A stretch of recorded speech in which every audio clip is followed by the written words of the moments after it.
Hi everyone, welcome back to the Purch It Podcast. Joining me today is Dan Baird, founder of INFINITY27 and the PROTOGÉ Initiative. Dan, please tell us a bit more about yourself. Thanks, Carl. Yeah, sure. So I'm Dan Baird. I run INFINITY27. This is something I set up as a student business back in about 2017 after doing a placement year. I think virtual reality had just kind of came out, so I knew I wanted to do something with immersive tech. So we've done a bunch of different things, but basically how I'd describe it now is that we kind of craft immersive 3D experiences that help business leaders to solve problems, specifically creative problems, with kind of meaningful and measurable impact, which is very big for us. We don't just like using technology for technology's sake, which is a lot of people kind of would love to sell the technology. Guess I'm a bit different in that I don't particularly want to put a headset on someone if there's a better way of doing it. So kind of if we can do 3D as a video, a bit better, especially it's a bit more accessible. But there are special applications that, yeah, I like to make sure we use the best technology for. So yeah, that's good. I like that about not forcing things onto people like tech and things. I think a lot of people just think, oh, well, we need to get a headset on this person to really experience something. But if it can be done simpler, then that's the best way. Yeah. And with INFINITY27, you've also running the PROTOGÉ Initiative. Do you want to tell the people more about that? Yeah, sure. So we're located in Gateshead in a building called PROTOG, which is an immersive technology center.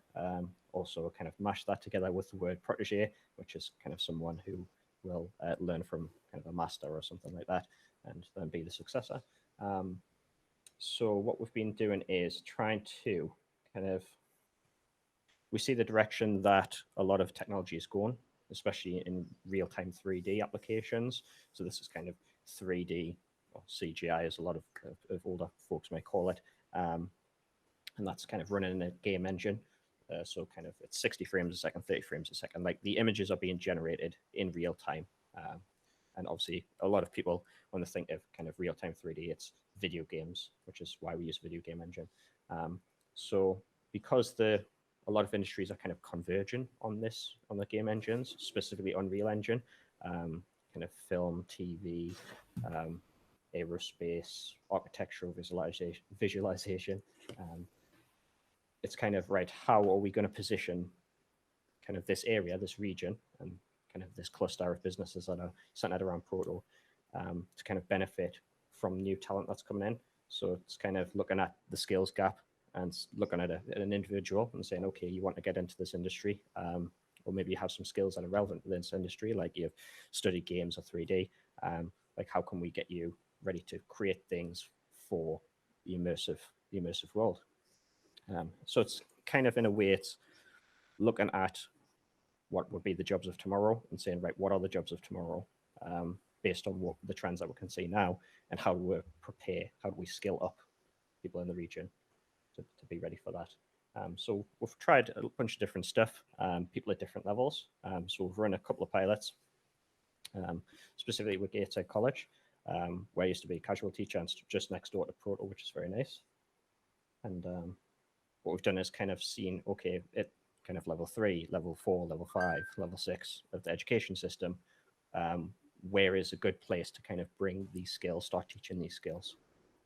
So that's the PROTOGÉ Initiative overall. And obviously the benefit of this is to feed this talent into the local and regional businesses so that they can benefit from that. Yeah, I was reading up on your website this week on the PROTOGÉ Initiative, and it just impressed me straight away. And many people know that I educated in games and things like that, and I came out with that college uni sort of system. But I don't think I really saw anything like what you're currently doing. I might be wrong. Maybe I haven't seen similar things, but what really grabbed me was that you're not afraid to take students from, the education system and get them ready for work. I think that's a big sort of hesitation for a lot of companies, which we might get onto later on. So has the bridge between education and industry always interested you and motivated you? So not particularly. I kind of picked up on it when I first started doing my business in 2017, and it was like, okay, the first clients I had weren't actually like I imagined, like, oh, there'd be like game clients or consumers of video games, and it was actually companies that were just interested in, hey, you can do 3D stuff, kind of make some cool 3D stuff for us. And it was like, okay, this is really weird, because in the class we're obviously getting ready for this specific one industry, but the skills that we've got, the applicable to a whole range of industries. There's some missing pieces, but it's kind of transferable information. And then kind of being in the industry after a while, I have realized that, yeah, and being around other immersive business owners, I had realized that, yeah, there was actually a bit of a difficulty here, with kind of getting someone who has those skills to have the right skills ready for business, because the classroom environment and kind of that mentality of university or college isn't the mentality that you need in the workplace. And I guess maybe as a more mature student going back to college and university, like I already had that work experience. So for me, it wasn't such a big leap for me to make, but I saw that there was like that big gap for younger people. Yeah, I think it's good as well, because I feel there's a good attendance of immersive creative students in Union College, and unfortunately a lot fall through the gaps and they don't end up in, say, the different studios around the country. So it's good that the initiative's there to give that option to someone that is not at that, say, level to go into a big studio, but they've got the skills there that can be polished up and ready for bigger studios. Definitely. So what motivates you to do what you do? So yeah, it kind of goes back to that future jobs thing, I guess. I always recall being in the final few years of secondary education, and asking people in the class, what do you want to be? And well, I said, I want to make video games. And I remember the job coach person, bless them, I guess they didn't know any better. They just said, that's not a job. And it was like, okay. So they're like, well, try art and computer science, which, yeah, I guess is the right path. But then that didn't kind of pan out for me. I did different things, and I had kind of had a bunch of dead time in my life, a few years just dead time, where it was like, yeah, I was doing stuff, but it wasn't necessarily like building to anything great. So I guess I got older, had a couple of kids, and looking at like the system and kind of how it's set up, it's like, well, what if like this happens to my son, or it's happening to other people right now? Like, is it not better to kind of change the system, or not necessarily change the system that's there, but to kind of build a new system that is possibly better, a better way of kind of saying, oh, right, to that kid all those years ago, you want to do this. Well, I don't know about that, but let's kind of see if there is a way to get you into that, even if those jobs don't exist right now. Yeah, it's I like that point about, you made it personal with your own children. It's like, what world do you want to leave them? That sort of touches on that, which I thought was quite good. So, what thoughts do you have on creative courses in uni and college? Do you think they're good for getting students ready for industry, or do you think they could be doing a bit more to get them to that level? So it's not that the courses are bad. The lecturers in these courses are really good. Obviously, I went and taught at Gateshead for a bit. I went to Gateshead originally to do HND, moved on to Northumbria. Great teachers in both places, and then obviously going back to teach there, you realize like, yeah, you see behind the curtain, and like they're spending all the hours they can. They're really trying to push the students and engage the students. There's difficulty there, and that's probably down to just, I mean, this is my guess. It's probably a couple of things like attitude at that age. Even if you like, what, say you went to college and then university, is still only like what, 21. Yeah. Like attitude can be a big thing, because as a youngster, it's kind of like there is more to life than just work. And then also the fact that the teacher can only be there for you for so long. So I guess the difference here is the idea is to actually, okay, well, now what happens if every student, not just the ones that are really dedicated and do it themselves, what if every student actually spent a big block of time, like on a large problem, and they could sink their teeth into it and like really go through that hell of like, oh no, it's broken, I don't understand what's happening, I think I fixed it, or no, it's made things worse. So I think there is kind of just time, just apply an applied amount of time, which you could do in university and college if you really have the kind of the self-discipline to do that already. But yeah, it's not always the best place to do it. So Yeah, sort of that sort of individual learning, because you're part of a classroom, you don't necessarily get that. The lecturers do their best to go one by one and help each other, help the students, sorry. But yeah, it's that the focus goal that you don't really have the time to do. yeah, and even then it's like, sorry to interrupt, but kind of being a teacher and kind of trying to set tasks for everyone and make sure I see everyone, even in a smaller class with like 5 students in it. Even if it's a 3-hour lesson, I might get maybe 40 minutes one-on-one with you if you're very lucky. And yeah, that's not really enough time, especially in the context of you're an individual doing an assignment. Even on a team assignment, it's not the same as a workplace-based assignment, because deadlines are different. It's not as, I mean, yeah, deadlines are important, but we still have to pass you across the curriculum. So kind of you are given more assistance. Whereas in the workplace, it's up to you to seek that assistance, because they'll just give you the chop. Yeah, it's what most people will do. So yeah, ramble in there. No, that's just really good. Yeah, that being in education, they guide you so much, but they don't tell you, like in industry, yes, you're part of a team, but it's very much on your own. And you have to go and seek this sort of guidance. That's really cool. I don't know if this is a bit of going back a few years now, but Dan, you actually came in on one of our case of college lessons and set a brief for us. This was years ago. You came into Martin Holcroft's lesson. Shout out to Martin if he's watching. And you set us a brief for sort of a VR shooting gallery project. So I've witnessed firsthand you teaching and setting setting briefs and things, and it's really cool to see then, and then obviously getting to know you a bit more, working at Proto. It's been good knowing you over these past few years, and it's good to see that you're still giving back to the education system as well. Because I think once people get into industry, they sort of, how do I put this, sort of forget where they came from, sort of their educational roots. So to see you give back I think it's great. And yeah, I can say now, I don't think my VR shooting gallery was very good, so I don't think you ever would see that one. Okay, to be honest, shout out mostly to Martin. It was Martin's brief. I just give my rubber stamp and then came in and obviously give you the guys the pressure of like, hey, there's an external client that is needing this.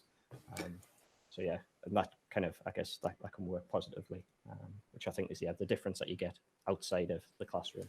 He was trying to bring some of that inside the classroom, and yeah, good guy Martin. And yeah, I like that. I like the real world dynamic that brought. I think that works really well. Had it a few times at Gates of College. I just think because they've been there, done that, and they know these connections that they can bring outside people in to make it real, even though, like you said, it's their sort of their project, but they just give it that real world element that I personally enjoyed, and hopefully the other students felt the same way. I mean, it was good for me as well, and kind of that's why I liked to go back and to do the casual teaching. Is that there's a very specific quote I like by a philosopher called Seneca, and as part of the quote, he says something like, kind of associate with those who'll make a better man of you, welcome those who you can improve, because the process is mutual. You'll learn also while you teach, and I've always found that really powerful, and I keep thinking about it every time I have to break a task down for someone and kind of speak to someone who's kind of a trainee or something like that, and like actually you have to think like, oh, and how am I going to describe this in a way to a person that makes sense, that isn't necessarily at the level that I'm at, though it doesn't have all the past experience. And it is a good exercise, and I think that's something that we're trying to foster here, where it's kind of like, okay, you've been here with us for 3 months now, can you take what you've learned about creating next gen characters, can you write this into a document, a process, and can you pass it off to someone else? Can they actually learn from that? Can you discuss it with them? Can you help them when they're stuck? And I think you get a lot of kind of, what would you say, like bonus teaching? I don't know how to say that, but like kind of dynamic teaching that happens among people when, yeah, there's people of different levels all actually working together. They're probably going a bit off track there. But... No, it's really good. I can relate as well, because we had interns in our business as well, and we only had them for a few months, but they get to a point where you've shared some knowledge with them, and then you sort of see it over, hear them sharing that knowledge again. There's something a little bit rewarding in that. You're seeing that your knowledge is being passed on. Yeah, it's great to see. There's some great benefits from being in a position as a founder to sort of pass on that knowledge. And yeah, it's one of those little wins that you get normally once in a while. Well, that's good. So what would you say to a current student in college or university, looking at the creative industry, looking at employment? What sort of tips or advice would you give them where they're thinking of, getting into, say, immersive studio like INFINITY27? Okay. So I think start from the perspective of the student, and then I think I'll go to the perspective of an employer, because there's two different things there. If I was in the shoes of a person right now, a student coming up, something you've got to recognize is that the market is competitive. It's, especially if you want to go into the games industry, it's very competitive. Don't let that put you into paralysis. You can do it. You can make it. There's places in the games industry for people, but do consider alternate paths. Like, could you use your skills for something else, like the immersive industry or somewhere else? Could you found your own company? So in that sense, don't just listen to what the teacher's got to tell you. Go out and look at, okay, how do I actually build a business? In those classes where they're teaching you about why social media is important and just general business stuff, most people are falling asleep. It's like actually listening in those classes, because a lot of the industry, like there's obviously the AAA industry, but then a lot of the industry is actually the indie industry, and people have to go through them, connect with those people, read blogs, go to Gamma Sutra, see what works, what doesn't. And then from the, actually to cut that off, persistence. If you're Ken Levine, director of BioShock, I believe, the original BioShock, there's a quote from him around a magazine. He just said he was older, kind of like myself. I think he was 27 when he went into kind of a game studio, and he realized that it was full of a lot of young people, but that the turnover can be quite high. So he said, basically, if I'm persistent and I hang around long enough, one day I'll lead the group, and he did. And then obviously he made BioShock, and good success for him. The second thing is from the perspective of an employer. So what a lot of employers will say is that they obviously need a good portfolio. They need to be able to tell instantly from your portfolio as well what it is you're good at. So it has to be visual. It has to be presented in a way that is understandable. So if you're putting out a 3D model, don't just put like the finished thing with great lighting. Like, you need to show the materials, because they need to know that your materials aren't just all whack, and they need to see kind of the wireframe mesh, etc. So look at other professionals in the industry. Like, look at where you want to be. Like, if you want to be top end environmental artist, go and find these people on ArtStation, have a look at how they present their work. Okay, and that will really help you to present your work better, or at least start getting in the mindset and the frame of reference for presenting properly. Yeah, that makes it a lot easier for an employer. Another thing is attitude. Obviously, bring the best attitude for yourself every day, because that'll just make your life a lot more pleasant. It's not going to solve the world's problems for you, but yeah, it's half the battle. And yeah, don't be afraid to fail, I think, because if you can show that you failed to an employer, but how you handle failure, like, did you just quit? Did you come up with a new solution? Did you find a different way to do it? That's really big. yeah, soft skills as well, very big. So yeah, I know we all love tippy tappy on the keyboards and ignore just get on the bus, ignore everybody around you. Apparently, we all live together. Yeah, practice social skills, kind of one to one. Obviously, there'll still be a lot of remote working, but you still have to be able to get on, get on a webcam, like turn your webcam on, actually, like be there. It's scary. I used to be the kid in the class that would say nothing. I was the teacher's pet. I just wanted to stay below the radar and do it all. But yeah, the more that you do it, the easier it becomes, and then it doesn't become a problem anymore. Yeah, so that's things I guess employers are looking for. But Yeah. there's a lot of kind of tiny things where I don't want to kind of go through the big list of like this, that, and the other. They need to know UVs and blah blah blah blah blah. Yeah, that'll come naturally as you obviously get better. Yeah, you've hit on the important ones. I like the bit about, yes, it is competitive, but don't be disheartened by that. Going back to your point about being the quiet kid, I was that quiet kid as well.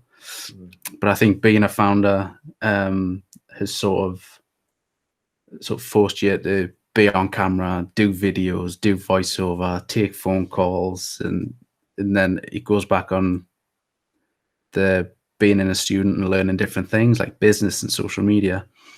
People just think, oh, founder, that's your title. It's not. You're also like you're also the HR person. You're also the social media person. You're juggling all these tasks, and it's seems daunting at first. And as a student, I think it would be daunting, but it's just one of those things that you learn to do.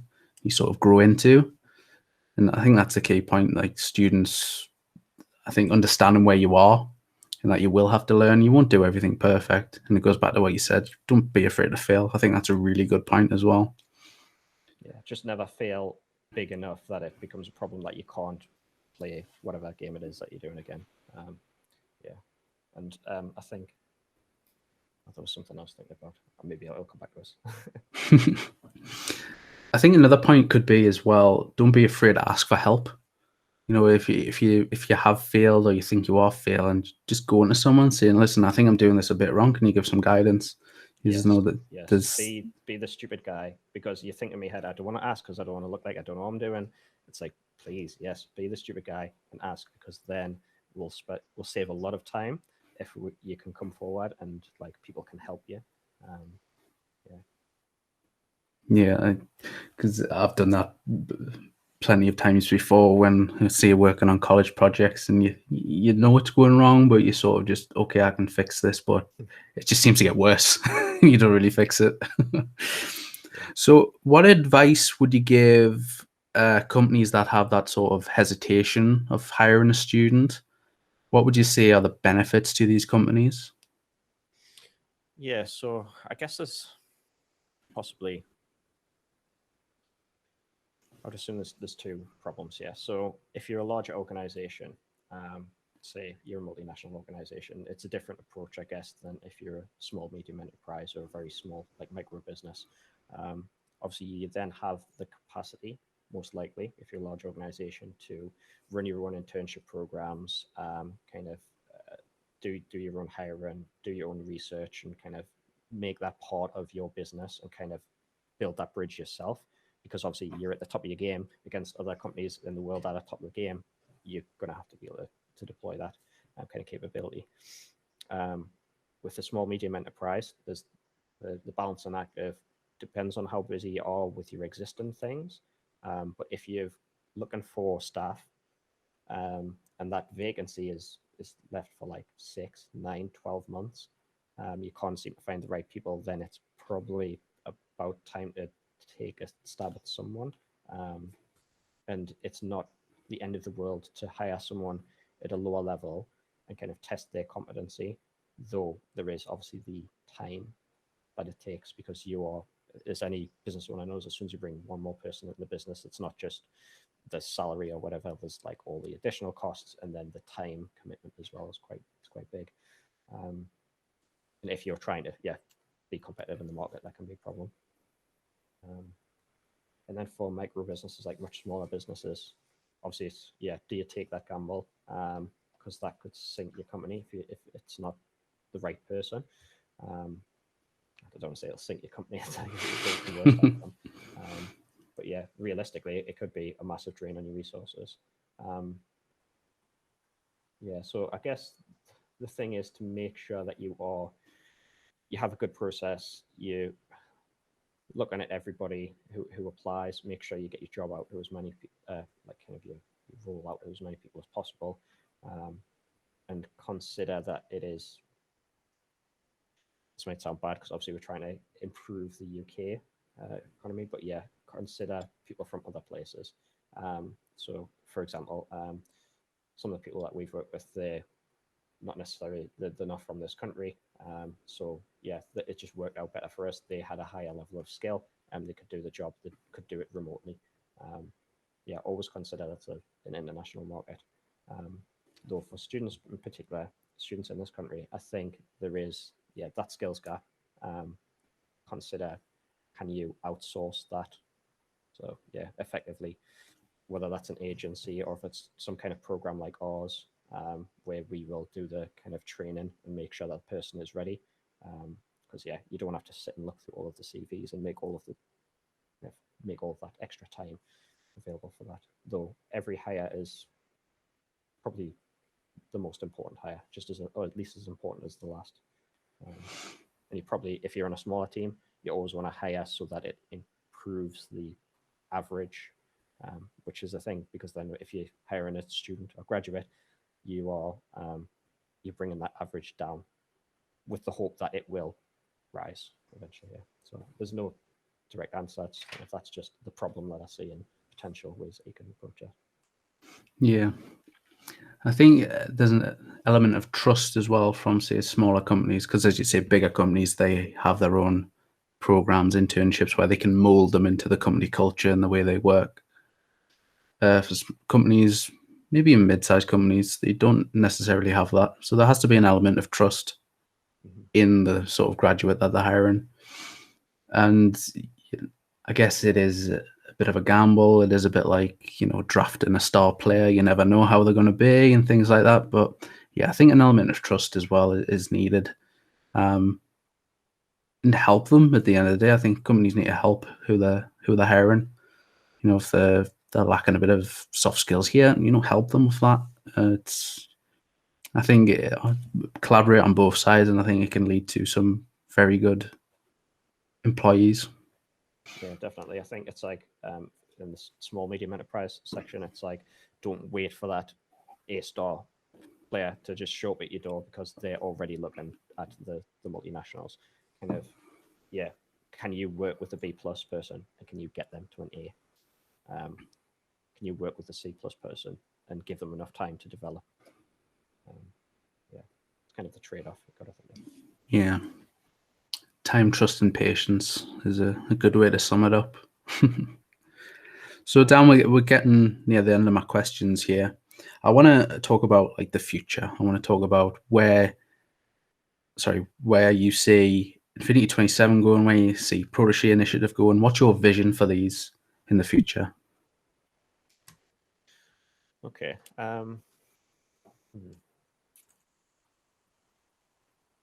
It's not that this is a hard question, so we have a vision. I just don't want to kind of rattle out something that I've already written down somewhere. How to summarize it? I mean, the purpose. I guess to start with the purpose, okay, kind of why it is that we even do this. So yeah, it goes back to the question you asked us about kind of what makes us interested in this to actually try and solve it. So yeah, that comes from my experience personally, and then looking at my son and kind of the future. But I think the vision for this is that ideally, if you could give us an unlimited amount of money, I think there's a saying, like, if someone gave you £1 million, you wouldn't even know how to spend it. It's like, I know how to spend it immediately and I know exactly where to spend it.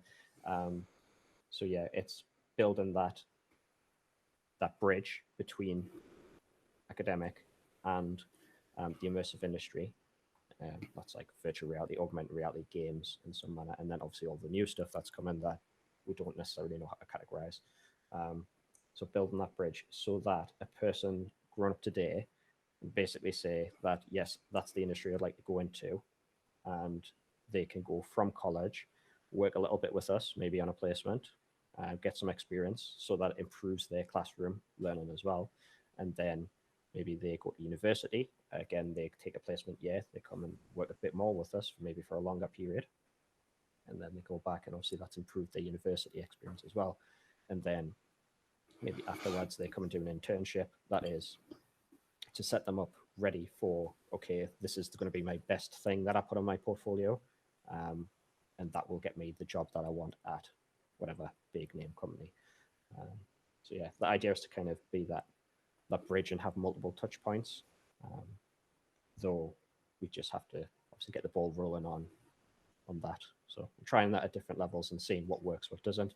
And yeah, the ultimate vision is to be an integral part of someone's experience if they want to go into the industry, not in a way that's like exploitative, which I guess it's easy to look at programs like this and say, well, that's just cheap labor for whatever. It's like, no, it's the premise behind it is to make sure that it is beneficial for the student and for the employer. Because if we can't help the student and the employer, then we're of value to nobody. Yeah, I'm never going to drive around in a big yellow Ferrari. Is what I tell everyone. That's not the goal. So that's the eventual vision. We'll see if we get there. Yeah, no, I think I've said before, it's a great initiative. It's a great idea. It's something that is lacking. It's just simple as that. It is lacking. There is that gap between academic and being an employee in the immersive industry. So yeah, I like that bit about what would you do with £1 million, and you already know I like that one. That was good. Yeah, I'd basically pay students. Well, I would pay students to lock them in this room and just teach them the future skills, whether they like it or not. So yeah, then once they get to that point in the future, they'll say, that was probably worthwhile. That's brilliant. Good stuff, Dan. My last question is, it's been a great podcast. Where can people connect with you online? Tell us about your website. Where can people find you? Yeah, sure. So our website's infinity27.com. We have PROTOGÉ.uk, but you can go to infinity27.com and click on PROTOGÉ. It has some information about the PROTOGÉ Initiative, and there's a form there if you'd like to sign up if you're a student, graduate, or if you're a business and you're looking, hey, I could use someone to help us with hiring and finding the right people. There's also LinkedIn. So I'm more active on LinkedIn than I am on Twitter. I'm also on Twitter, Infinity27 Limited. And on LinkedIn, I've got a pseudonym handle, which I'll not share. So just search for Dan Baird and you'll find us on LinkedIn. You can't, I don't look like the other Dan Bairds on there. So yeah. Good stuff. And I will link everything in the description as well for you. But Dan, that has been a great 40 minutes. I've really enjoyed this podcast. I think you've delivered some great insight. Yeah, so from myself and Dan, this has been the Purch It Podcast, and thank you.